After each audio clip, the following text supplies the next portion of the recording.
When you think of Florida wildlife, alligators are the first thing that comes to most people's minds. So, when we began working on our book, Wild About Florida, North Florida, the Saint Augustine Alligator Farm was at the top of our list. It's filled with these scaly reptiles, large, small, and everything in between. It's no wonder National Geographic and other TV specials have been filmed here. Viewing these primitive creatures awakens that kernel of primal fear in all of us. Looking down at these efficient killing machines, you cannot help but shudder. How would you like to fall into their midst? Along with the regular exhibits, they offer some really good shows. We watched the alligator feedings.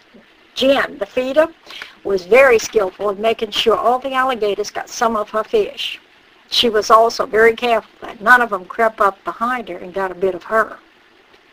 She also did an extremely informative demonstration that gave us a real understanding of the handling and habits of these alligators. The place is famous for its white alligators. Looking at the two beautiful specimens that are placed in a prominent position near the entrance, I began speculating on the why and wherefore of white alligators. The albinos were first discovered by Gerald Savoy, a commercial alligator farmer and trapper in Cut-Off, Louisiana in 1992. He was surprised to discover that some of the wild eggs he'd gathered produced albino alligators. None of these magical creatures would survive long in the wild. Their lack of camouflage coloring would make them easy prey for predators.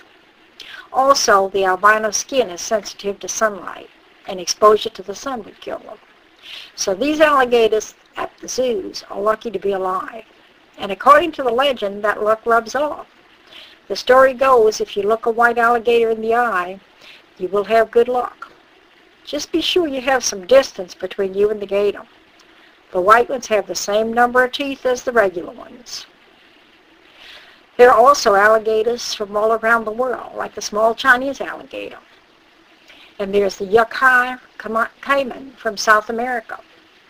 Not only do they have all kinds of alligators, they have a great display of crocodiles from all over the world. An Indian garahal, one of the world's largest crocs. The males reach as long as 20 feet. Johnston's crocodiles from Australia.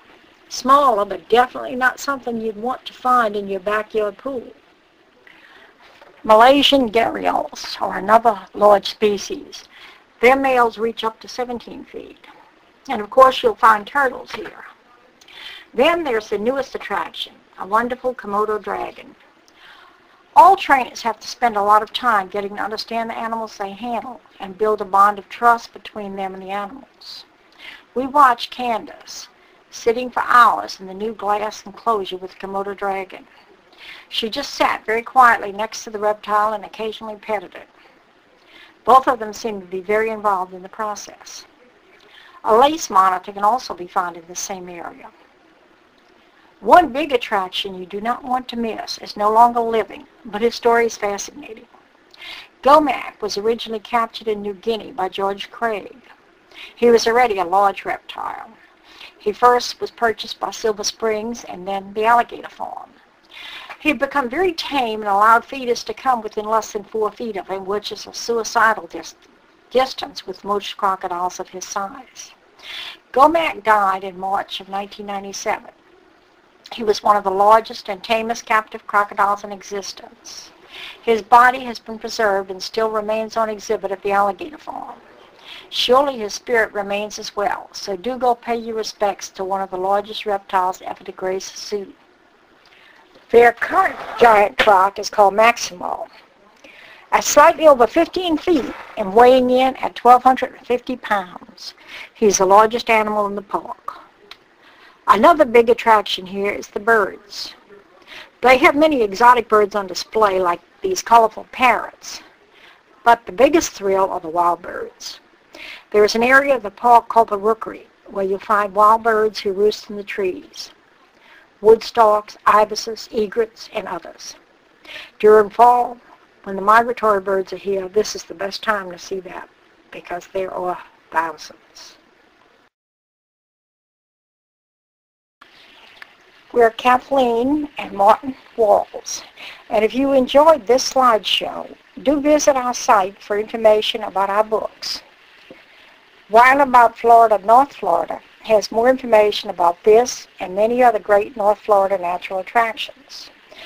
There is also a South Florida edition, and a Central Florida will soon be released. We're at www.wildaboutflorida.us. Wild About Florida, all run together. And remember, it's US, not .com.